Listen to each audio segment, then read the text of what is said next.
Well, hi everyone. Thank you so much for having me come talk with you all today. So I am Julia Price. I'm a psychologist at Nemours AI DuPont Hospital for Children. Um, I am currently in a research role there in the Center for Healthcare Delivery Science, but am also in our Center for Pediatric Traumatic Stress, which is listed here. I'll tell you more about that center during this talk. But I'm going to talk with you all today about a toolkit that we developed in response to the COVID-19 pandemic to support healthcare staff. So I wanted to start by talking a little bit about what we know about stress during pandemics. Studies from the SARS pandemic and then early studies from this current COVID-19 pandemic really tell us what I think many of us on the call probably already know, that there is an emotional impact on healthcare staff and really on everyone.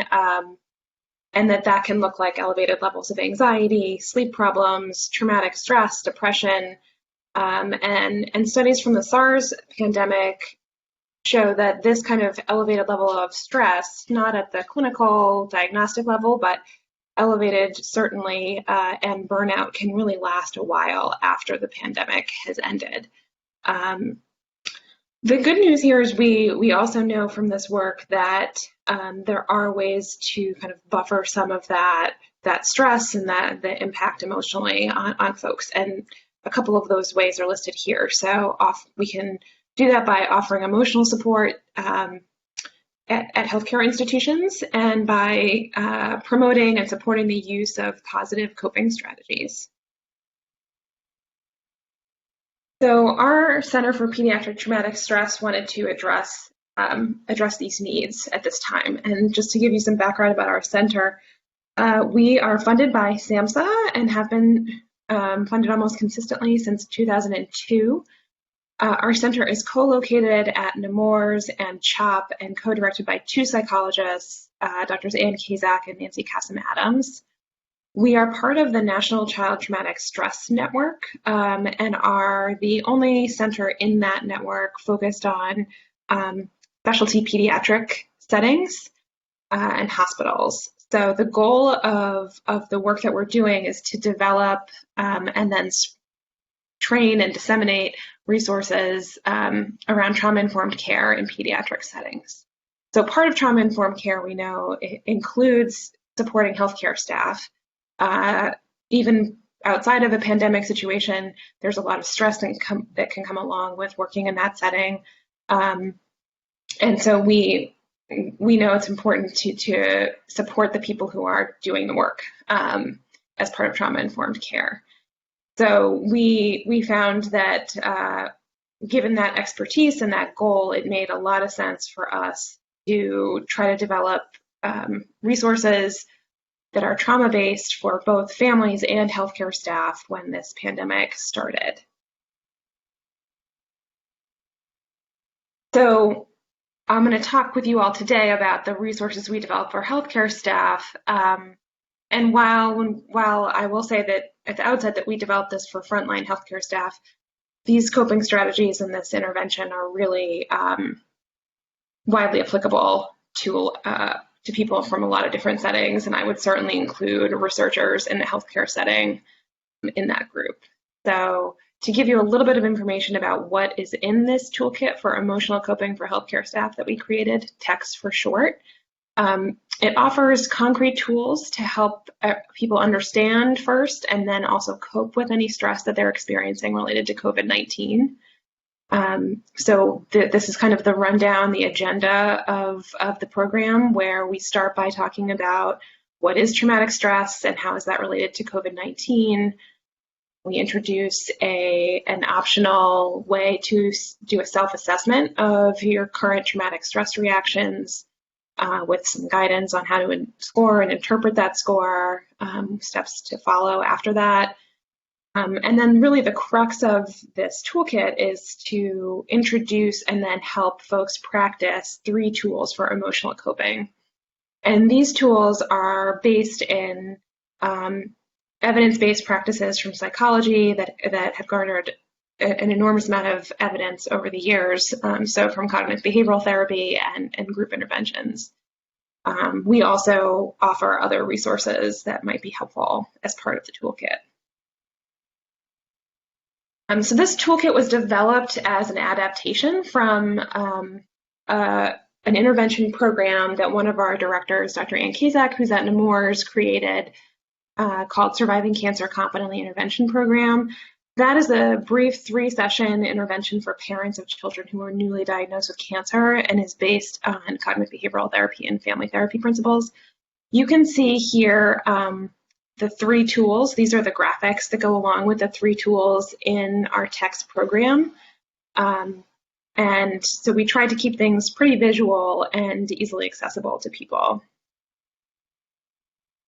So how do you kind of access text and what does it look like? So it comes in 2 forms. Both of them are free for anyone. So first there's a PowerPoint slide set, and then there's also a pre-recorded 1-hour text webinar that we did. And so both of those are available on our website. And I'm not sure, Erin, I can send you, we have a flyer that describes text and then also has links in that flyer to these resources and how to access it. So we can make sure that gets around to people.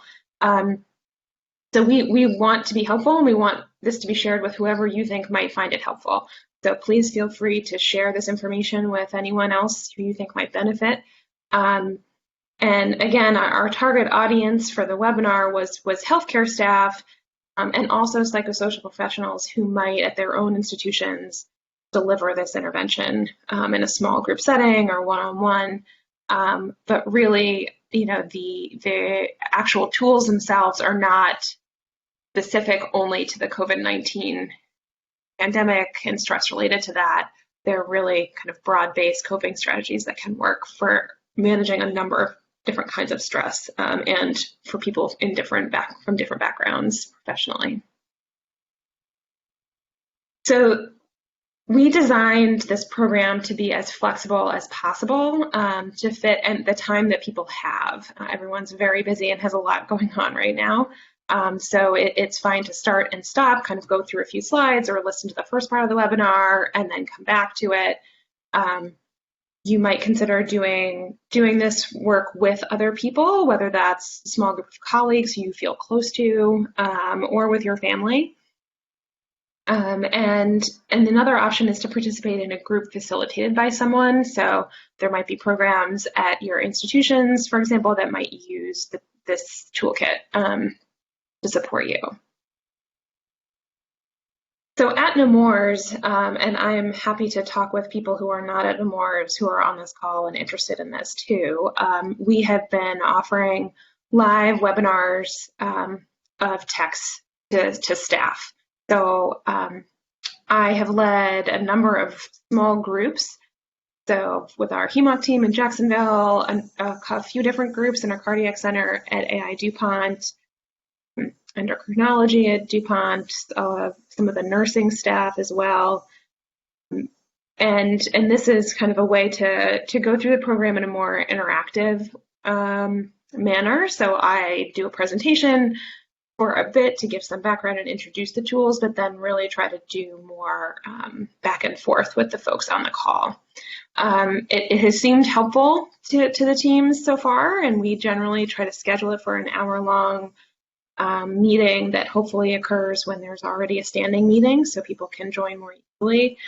I'm very happy to think even more creatively about how to do this kind of presentation in smaller chunks if there are briefer meetings that would be more helpful. We really just want to get this program out to anyone who might benefit from it. So I'm happy, my contact information is here to have you reach out to me to ask any questions about anything that I talked about today or about how text might be used with your group or your institution.